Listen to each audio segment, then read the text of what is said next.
Looks to me like you're live. We will be shortly. It's taking its time. Good evening and welcome to the Tuesday Tea Time. Myself, Matt Hooper, this week is joined by Les Bailey of Pro Golf Now. We're hoping to be joined by Elizabeth Bethel, also of Pro Golf Now, and John Boyne throughout the programme.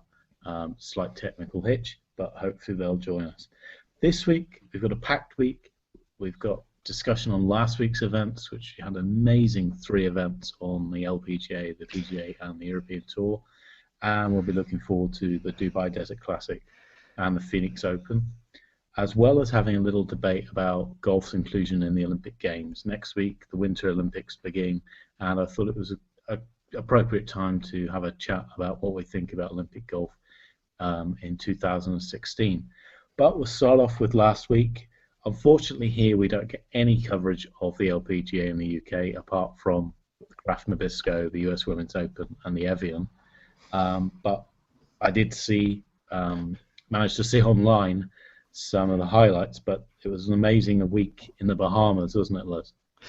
Yeah, it was, and it was amazing. They had all the holes open this time, unlike last year when they decided to have the tournament in the middle of the Caribbean hurricane season, and what they have 12 holes open last year. Yeah, it was a disaster, wasn't it? Here comes John now as I speak. I can see him. Well, a picture of him. Yeah, I can see a picture of him. Here we go. John is here. Relax. It's all going to happen. He's here. John, we're talking about last week's event on the LPGA Tour in sunny Bahamas, not rainy St Andrews. Amazing week. Jessica Korda came out on top with a great 2-part of the last, wasn't it, Les? Yeah, it was. I didn't get to see the end of the tournament, but I definitely saw the highlights. I think it was Saturday afternoon. She was playing with Paula Kramer, and Paula Kramer had stuck a shot there on 18 up her about 3 feet for an eagle, and Jessica went right behind her and stuffed it inside of her. I thought, wow, those two play really well when they're playing together.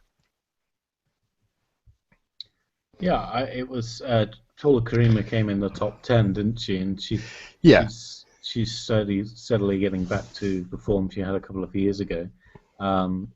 Also, we had Stacey Lewis also was in contention, wasn't she? Yes, she was. I think it was just Jessica Korda's week. She had her game working all week, and she definitely had it working on Sunday when it really counted. Did you see any of it, John, this week? The LPGA? Yeah, I followed it on the LPGA website on a score-by-score basis. I couldn't get a television to see it. No. It's just time issue. Yeah, and but watching it which I posted on Twitter actually during the week, that we don't have LPGA coverage week to week in the UK, and I think there's real opportunity for a broadcaster to come up and say we're going to invest in women's golf, because the Women's British Open, as you know, John, and I know, it was absolutely fantastic golf, great level. The girls are very accessible. You can interview them. There's no sort of pressure, and that product needs to be sold. And the LPGA need to address that issue, I would say, sooner rather than later. Well, you'd have thought that after the Solheim Cup last year, with the popularity that it had, that they would certainly look at starting to carry some of the tournaments. Definitely, and we've got enough dedicated sports channels in the UK to show week-to-week coverage. Doesn't Sky Sports still exist over there, or? It does, yes. It does cover Solheim Cup, Kraft Nabisco, US Women's Open, Evian, and the BBC cover the Women's British Open. But aside from that, there's nothing, which is a real shame, because the tournament last week played in beautiful conditions. on a great golf course, low scoring, really entertaining, and there's no chance of us seeing it in the UK, which is a shame. Yeah, that's really that would kind of suck, to say the least. It does. Well, that was an exciting tournament. Moving on to Qatar, and incredible 3-hole playoff. Sergio Garcia with 65 in the final round, and he played a fantastic bunker shot in extra holes, it was just vintage Sergio, and now he's back in the world top 10. It carries on another long list of great champions in that event in Qatar, and a second Spanish win in the Middle East. Yeah, the Spaniards are doing it, and I think that that was Bernard Langer. He the Champions Tour this week. So yeah, that was and it was a pretty good tournament. I got to catch some of it. It comes on somewhat competed with some other sports going on here in the States, but yeah, it was a good tournament. John, did you see much of it in between your Burns celebrations?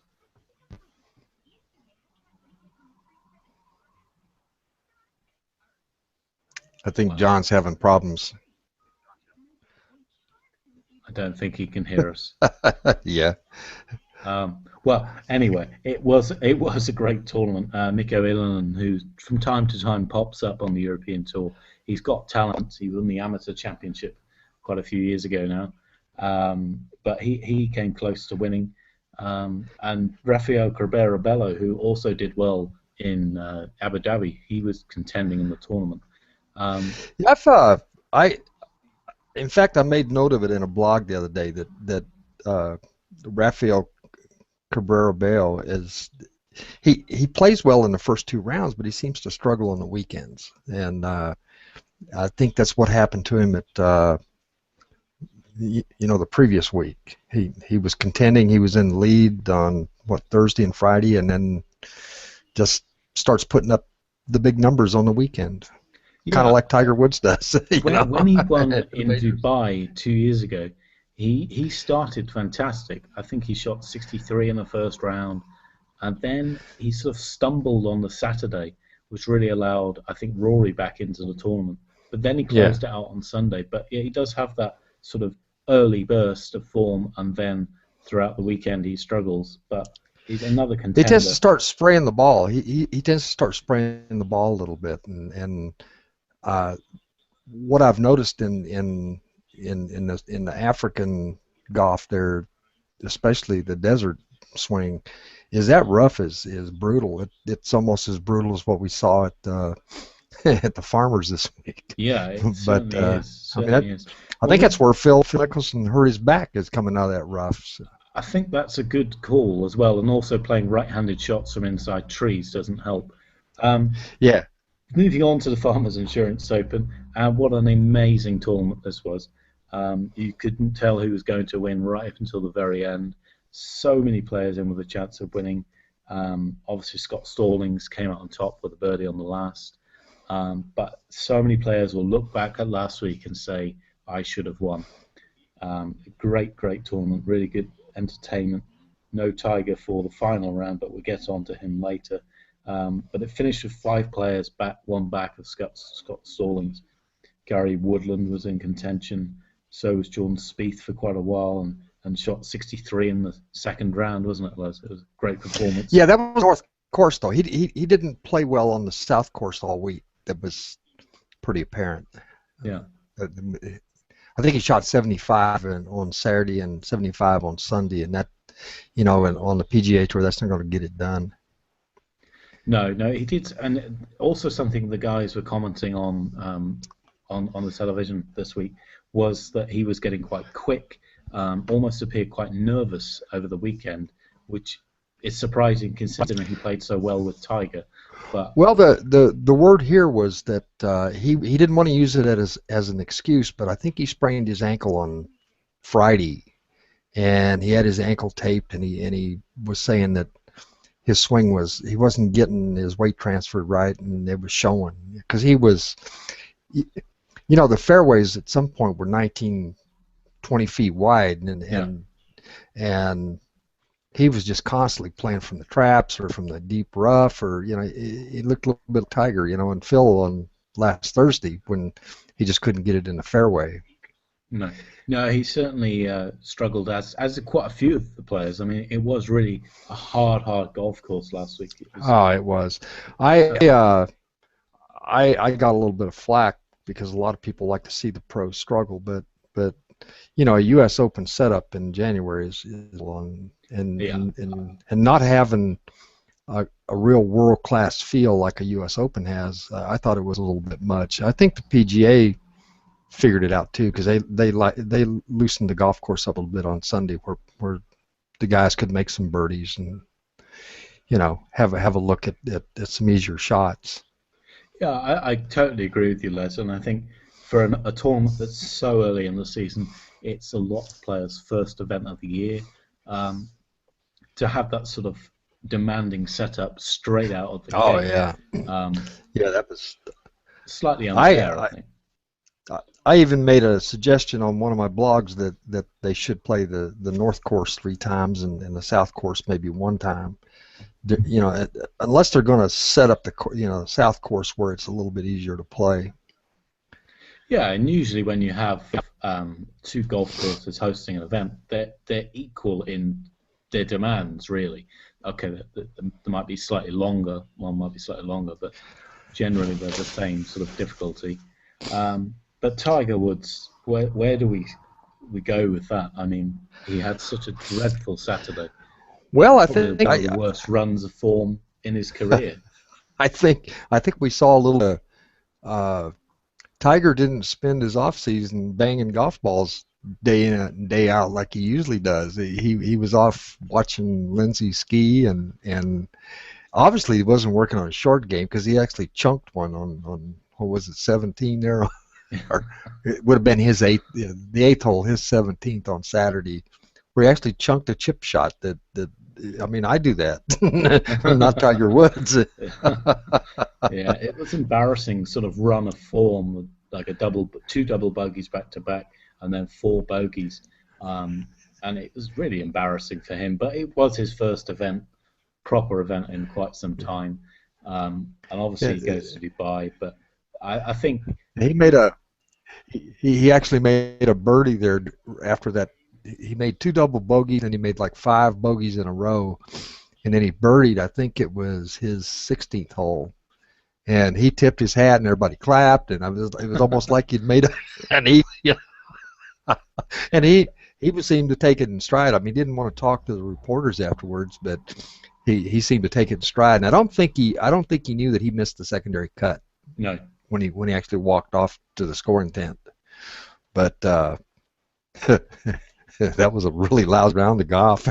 It was, and I think he'll just move on for it. He'll just move on for it and forget it. I don't think it's a major worry really for Tiger. But he does go to Dubai this week. Incredible event, the 25th anniversary of the Dubai Desert Classic. John has returned, and John, we're going to now discuss the Dubai Desert Classic. The Emirates Golf Club was the first grass golf course ever designed in the Middle East, and for a couple of years it was held at the Dubai Creek and Golf and Yacht Club in the mid-90s, but in the main it's been held at the Emirates Golf Club. This week, every single past champion, apart from Seve Ballesteros, is playing in the tournament.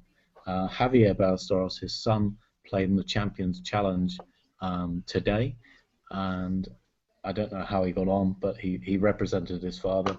But you've got Tiger, Stenson, Rory, Jimenez, Cabrera Bello, Kyrgios, Jan Dirksen, Bjorn, Montgomery, Amira, Els, Darcy, James, Olafable, Couples, Caceres, David Howell, Stephen Gallagher, and Wayne Westner, all playing. That must be some sort of record. Okay, it's a young tournament, but to have every single champion that's still with us playing in the event, it's a great celebration of a great tournament. John, you must have seen quite a few of them.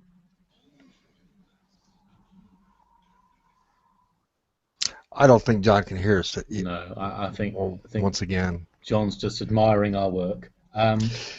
So Les, great tournament again, great field on a very, very good golf course. I think it's a dynamite field. Uh, with Adam Scott's not there. I'm not sure but most of the top golfers in the world are there. So this ought to be a good tournament. Yeah, I think this is going to be a really, really good Dubai Desert Classic, and I think it's going to be a superb weekend on the PGA Tour and in Europe. John's trying to speak, and I can't hear him properly, so we'll continue the conversation. Well,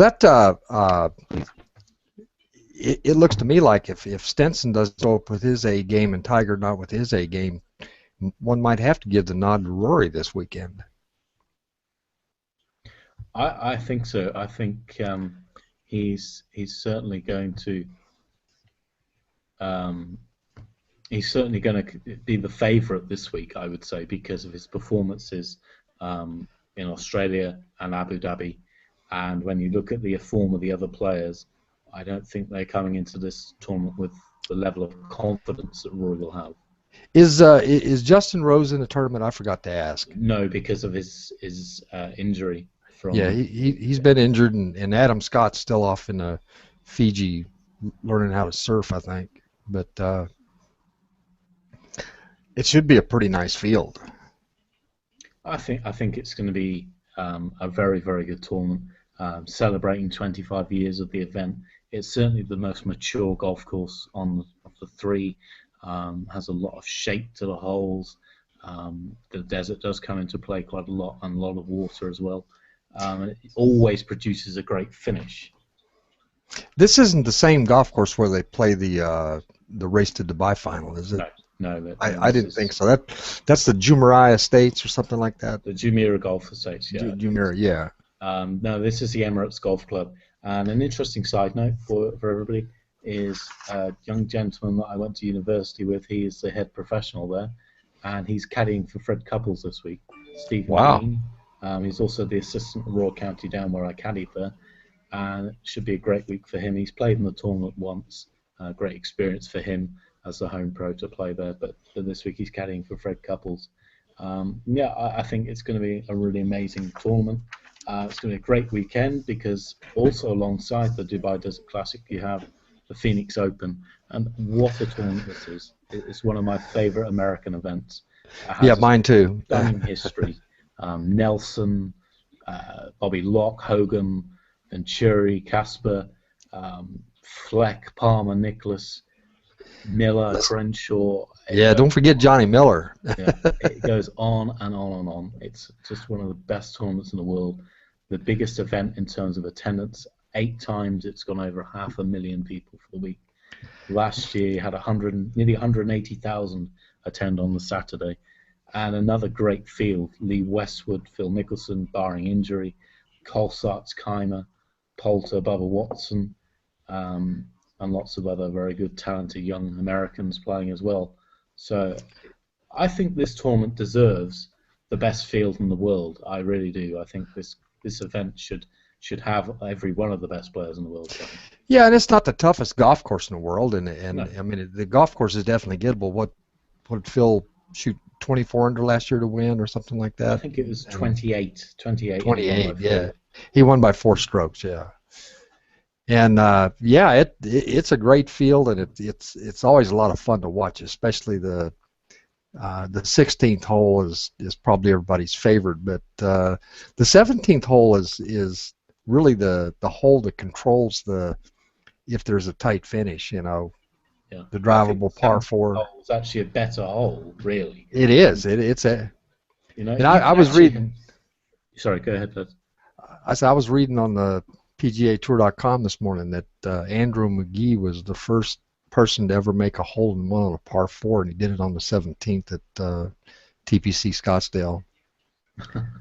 Imagine that. I mean, you could actually have a stadium around that hole. It would be absolutely superb because you've got it's a better hole for a stadium, if you ask me. I think with the par 3, there's not much trouble really on that par 3. No, no. But 17 is, as you say, the hole that on many occasions decides the tournament. Well, the only trouble on the 16th hole is the drunks up in the stands throwing beer cups and yelling and, you know, all of that kind of nonsense. But those drivable par 4s are starting to become really popular, and you know, depending on how they set them up, where the risk reward is just fantastic, especially in a close golf tournament. Yeah, I definitely think so, and it's always been an entertaining event. You always have broken. Mark Calcavecchia shot $1 million under par in 2001. It was a great tournament, and obviously probably the most iconic moment in that event's history is the few times that Tiger's been there, the hole-in-one on 16. That was 97, right? Yeah. One of the great moments in golf history, with the crowd going berserk. I mean, you're almost compelled to go to the pub and get a cold one to watch that tournament, just so you're like everybody else, you know, at the golf course. So many events around the world try and replicate what Phoenix has done, but you can't replicate it. You can't, because the weather's so great. It's in such a populated area as well. Right. They run it so well. Well, Ricky Potts from the golf community, the moderator, he's going to be at the tournament. He lives in Scottsdale, so he's going to be at the tournament, and quite a few of the people from the community are going to be there. None of them have press passes or anything, but Ricky said he's going on Saturday, and he's going to, wanted to know what we wanted, kind of questions we wanted to from the community, like, what holes does he want to go watch and who he wants to watch and that kind of thing. Of course, 16 and 17 always comes to the forefront. Yeah. Well, 15's a fantastic hole.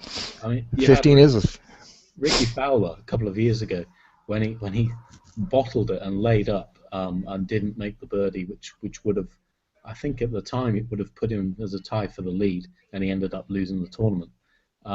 It's got a lot of character to that hole with the island green, and it's a real risk-reward hole. And if you lay up on it, you're going to wind up getting booed on 16 because. It's a great event on a very good golf course. Yes, it is. It's a resort course, but it's a good golf course, and it's got a lot of history, and it really is the best run event, I think, and possibly outside the majors in the world. Moving on to our final topic this week. Now, next week, the Winter Olympics begin in Sochi in Russia. That means we're just under 2.5 years away from the Olympic Games in Rio de Janeiro and the return of golf to Olympics. That decision was made, I think, in 2009, and the format currently will be 2 tournaments, male and female, 60 players. The top 15 in the world are exempt, no matter the nationality, and then after that, it's the best 2 players from the top countries within the top 500 in the world. It's going to be stroke play, 72-hole medal play, and it's on a golf course newly designed by, is it Gil Hanse? I think it's Gil Hanse, isn't it? Yeah, I think that's right. And so what do we think, firstly, Les, about golf being an Olympic sport? Do we agree that it should be, or do we not? Well, I've always thought it should be part of an Olympic sport. I mean, if we watch curling, we should be able to watch golf, Yeah. Why not? I think every sport should be in the Olympic Games. I think it should be. Of course, it's not possible to have it as the pinnacle of every sport. You couldn't have professional boxing in the Olympics Games because they'd be competing for millions of dollars now. But certainly, I think that this event has the potential to be another major, if you like, if the tours, the bodies give it the status that it should have. So give it FedEx Cup points, give it Race to Dubai points, allow it to count for Ryder Cup qualification, which would be a big player in Ryder Cup qualification at the end of that cycle, because the Ryder Cup follows the Olympics. Right. Give it world ranking points and give it exemptions into majors. I think they have to do everything they can to ensure that every single player that's eligible goes to that tournament. If the likes of Tiger, Rory, the top players do not go to that tournament, golf's inclusion in further Olympic Games will be threatened, I'm certain. I'm sure it will, because nobody wants to go all the way to Rio to watch somebody that's on a web.com tour. No, You know. no, very much so. So would you say that possibly there's been debate in the past about amateurs playing in the tournament, much like in boxing, you have an amateur tournament. Would you think that would be better for golf or professionals showcasing the game? Well, you know, they had that problem with basketball for years, because they wouldn't let players that had played professionally go to the Olympics, and I think when they took that off, they opened the game up for more of an exhibition type format, where, you know, watching Michael Jordan run up and down the floor, and what was it, the Dream Team that beat everybody by 20 points or better, was a 92 there. No, I think the professionals need to go, because that's what we want to see. I mean, we don't, like I said, we don't want to see the web.com leaders play at the Olympics. We want to see the best we got, our best against your best, you know, just like the Ryder Cup, you know. So, I mean, there's going to be undoubted benefits from golf being included in the Olympic Games, from exposure in countries where it doesn't necessarily get played a lot. For example, Brazil, although Brazil does have a lot of good golf courses. Well, I back in the late 90s, I spent quite a bit of time in Brazil, and in particular, quite a bit of time in the Rio area. And when I first started going there in '97, there was one 9-hole golf course in Rio, and that was it. I used to joke them that if they would learn to kick the darn thing, maybe they'd make more golf courses. You know, because in Brazil, if you ain't kicking it, it doesn't matter. You know what's going on. I mean, they kick the volleyball, they kick in every kind of sport you come across. They find a way to kick it. Yeah. But in a city of Rio's size at the time, was like 12 million people. To have one 9-hole golf course was ludicrous. You know. Yeah. I mean, Rio's not the place to go to play golf. So, for them to make that change to actually, you know, start embracing golf and putting it in the Olympics there was mind-boggling to me to start with. But yeah, it's obviously it's South America's turn for Olympic Games, and golf had been previously. I think to get in for I think it was 1996 actually, when Billy Payne had the idea of playing the Olympics at Augusta, and that wasn't successful. But this time it has been successful. It'd be interesting to see, because golf has to have a test event on that golf course, whether they take the World Cup or a WGC down to that part of the world. Because if we can expose the best players in the world to playing there, for them, they're going to be more likely to say, yes, we're going to go to the Olympics, and to get a foothold for fans to come and watch it. right. You know? So I think it's obviously it's going to be one of the biggest moments in golf history, when the Olympic Games has golf in it again. Well, I'm certainly going to watch it, and it's in my time zone, Yeah. pretty close to my time zone, where we'll be able to watch it in regular time here. Yeah. You know, I think there's an hour difference between East Coast time on the U.S. and the time in Rio, depending on what time of year it is. You know, they're on daylight savings time, because the seasons are reversed. It's winter down there. Sometimes there's a 2-hour lag on the time. Yeah, it'd be interesting to see then the weather conditions, as it is winter down there. That might be slightly different for Olympic Games, with golf being played outside. So, I would have expected that they would have moved the golf venue more over toward São Paulo, because the São Paulo area has more of a middle class, and you know, in Rio there's 300,000 rich people and 15 million really poor people. So that just kind of amazed me that they didn't get down in the São Paulo area for the golf. but they want to leave a legacy that allows people to come and play the golf course and develop Right. the game in less well-off areas. And obviously that's going to be a major benefit of golf in the Olympics, because governments will now give golfing bodies funding to develop golf in their countries because it's an Olympic sport. So, but I think it's only going to benefit the majors, the tours, the industry as a whole, from the media to equipment manufacturers. I think it can only be positive if we get it right the first time. That means Yeah. all the best players playing. And the coverage, the coverage is critical on this thing, as far as what events we'll be able to see on television. Yeah, very much so. Yeah. Okay, well, it's been a great chat this week. It has. Coming up with Dubai and the Phoenix Open. But from myself, Matt, and from Les, it's good night for now, and we'll see you next week. Good afternoon. Good afternoon.